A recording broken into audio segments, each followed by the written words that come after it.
And so we come to the time when we're going to reflect together about the Lord's Prayer.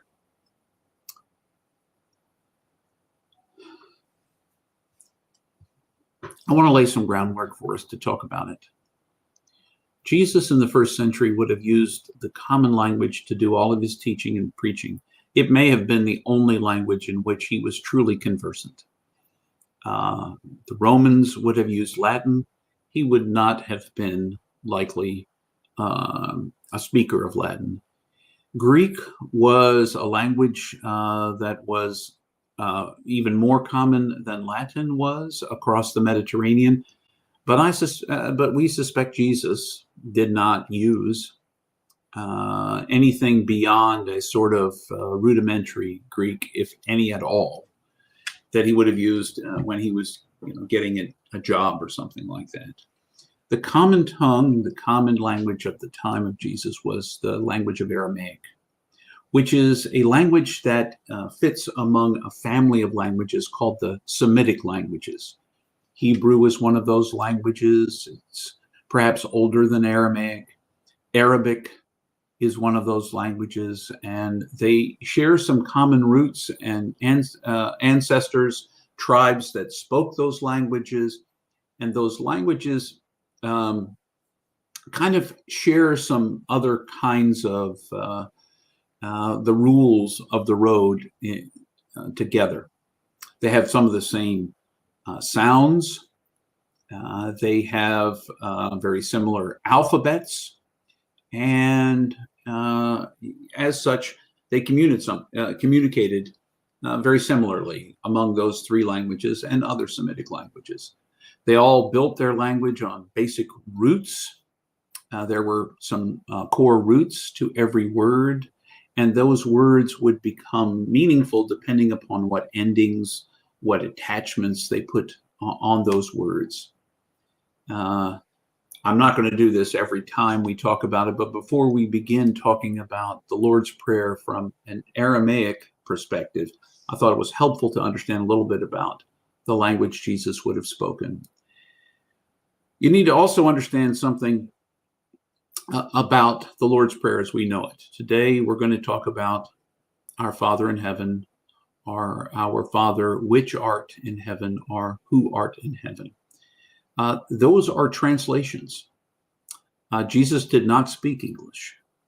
He probably didn't teach those prayers in Greek. He would have taught them in Aramaic. So if we can get at the Aramaic roots about what he may have been saying and perhaps the understanding he was trying to convey, it might enrich our hearing of the Lord's Prayer. I don't want you to get the sense that what I'm trying to say is the way you've been saying the Lord's Prayer is wrong all these years. That's not what I'm saying. What I am saying is perhaps we can enrich our understanding of what Jesus may have been trying to communicate if we look at the language in which he communicated. Aramaic is a tad bit more ambiguous in its use of words. That is to say, a word that we could translate wind could also be translated air, breath, atmosphere, all of those pieces together. So that when we read one word in English, chances are the word that Jesus used might have had a variety of meanings. And depending upon the day when we were listening to it, it might enrich us in different ways because we would have heard something unique. Maybe one day we would hear the preposition that means to and from, back and forth. We might have heard that as to. And the next time, we could also see how it would be meaningful to understand it as from, or the interconnectedness of a back and forth understanding of that. And each time we heard it, it might enrich and deepen our sense of what Jesus was teaching us to say. I believe that the Lord's Prayer is a foundational piece of what Jesus was trying to teach us. The way he prayed and the things he said are meant to give us a sense of how we would connect with God and how that connection will shape our lives. So Let's look at it. Our Father in heaven, or our Father which art in heaven, or who art in heaven. I want to start by saying something that's important for you to hear. The Our Father in heaven is probably a tad bit closer to the our Father which art or who art in heaven, because art is the Middle English version of the verb to be. And in Aramaic, there is no verb to be, mostly because it grew up among nomadic people who did not have a lot of static reality. Things did not stay fixed.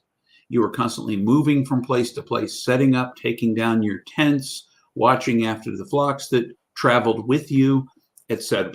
Everything was always changing. So the idea of something being this way is a much more modern reality, and it doesn't exist in Aramaic. So there is no art. There is no is, so to speak. Doesn't matter. You can use it. It makes the language run smoothly in English. So there's no reason why you can't use it. It just doesn't exist in Aramaic. So we start off with that. Those four words, our Father in heaven, come down to really being two words in Aramaic. Abun, or awun, depending upon how you pronounce that second consonant in there, and it can be pronounced both ways. Abun is that our Father piece of it all. Only it's not, if you translate it directly and literally, it can mean our Father.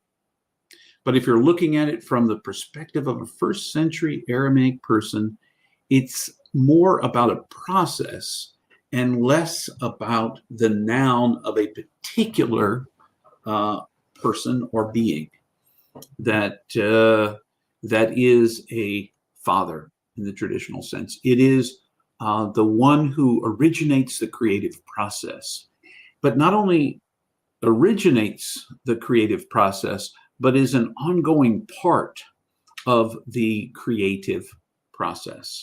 So when we say our Father, we're talking not just about a being who set things in motion and is standing back, but also a being or a part of a process, or perhaps even the process itself, as well as a separate being from the process.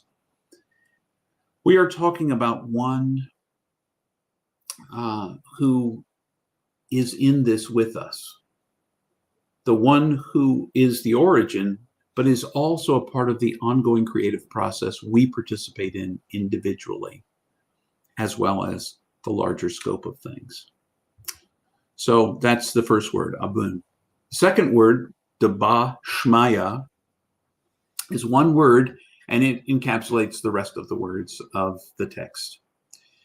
I want to start with the Shmaya part, because the root of Shmaya is SHM, translated in English, transliterated in English, SHM, Shem. Now, the word Shem means name. It can be translated as name, but it can also, if you just have the standalone Shem, name, light, vibration. It means more than just name. And that root points to a specific set of vibration, like a name. You're very careful about giving a name in that first century Jesus was a part of, because the name was meant to reflect who you are at the vibrational, most basic level. When somebody got a name like Jesus, which is really Yeshua, which is really salvation, or a reminder of the God who saves, it was because there was a certain kind of vibrational, light-related energy in Jesus. It wasn't his destiny, the choice of a word, the choice of a name for any particular person would not be their destiny so much as this is who we understand them to be. And it will make itself clear as that person lives out that reality. So enter in then Shmaya, which includes that little root that talks about naming, vibration, clarity of identity perhaps, and you add the ayah at the end, which opens it out into this expanse. So the word we translate as heaven, Shmaya, is not a place so much as an understanding of the connectedness of all things, all vibration, all light, a sense of belonging to everything.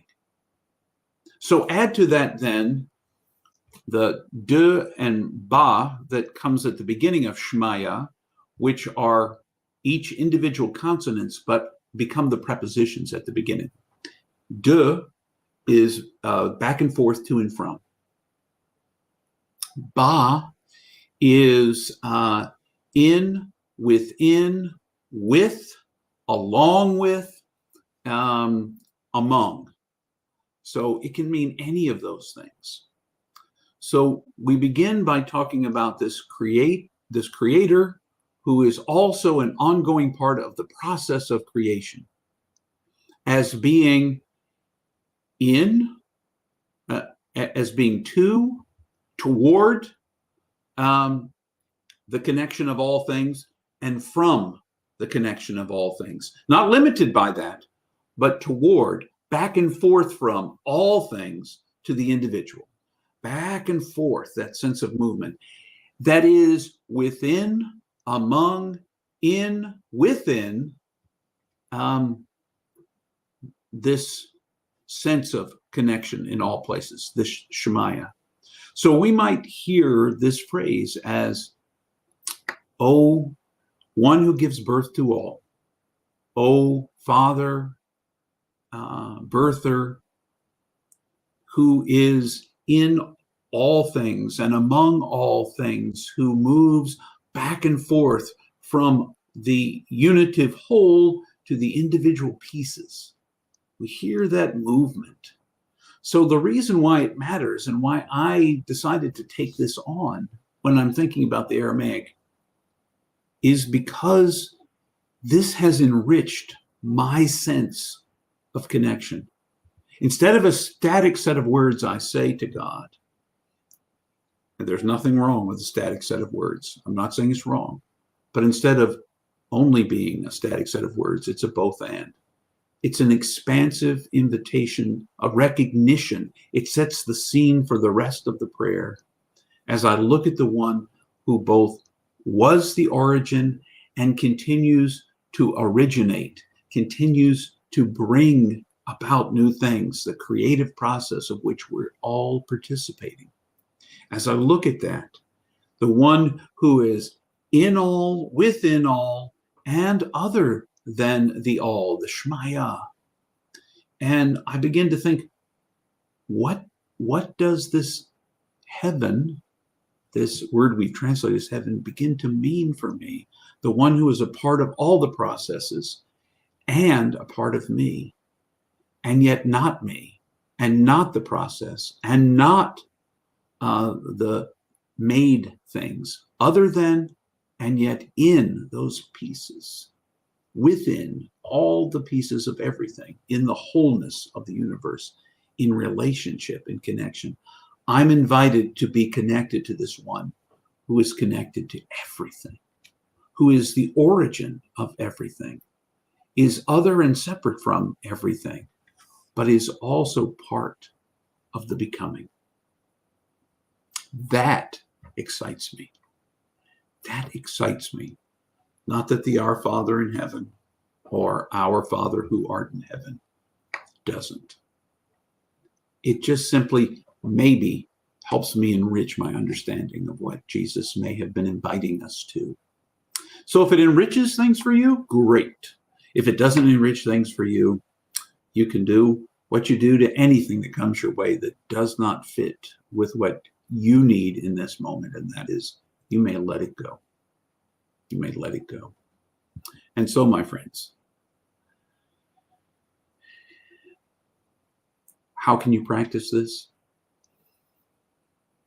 Breathe in and breathe out. Breathe in from the connection we experience in the air, atmosphere, breath, wind, spirit,